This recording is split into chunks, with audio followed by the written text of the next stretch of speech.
পাচ্ছ, আর আমার সিটটা কিন্তু ছিল খুবই কমফোর্টেবল। আর আইনক্সের ভেতরটা তোমাদের একটুখানি দেখিয়ে দিচ্ছি যে কত সুন্দর ছিল। আমার তো বেশ ভালো লেগেছে। আর আইনক্সের ভেতরগুলো সত্যিই সুন্দর হয়। তো তারপরে এখানে কিন্তু এসেছিল এই লোকটা আমার কাছে, যে আমি কিছু ভেতরে অর্ডার দেবো কিনা। তো আমি কিন্তু কিছু অর্ডার দিইনি, আমি যেহেতু গেছিলাম সন্ধ্যাবেলা, তার জন্য আমি বাইরে থেকে খেয়ে গেছিলাম।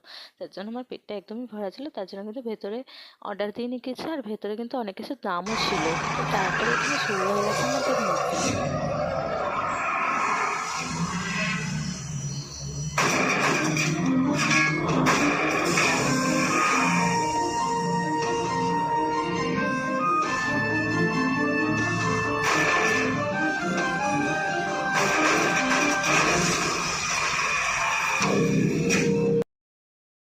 তো আমার কিন্তু মুভিটা বেশ লাগছে, আর তোমাদেরকে শুরুতে একটুখানি ক্লিপ দেখিয়ে দিলাম।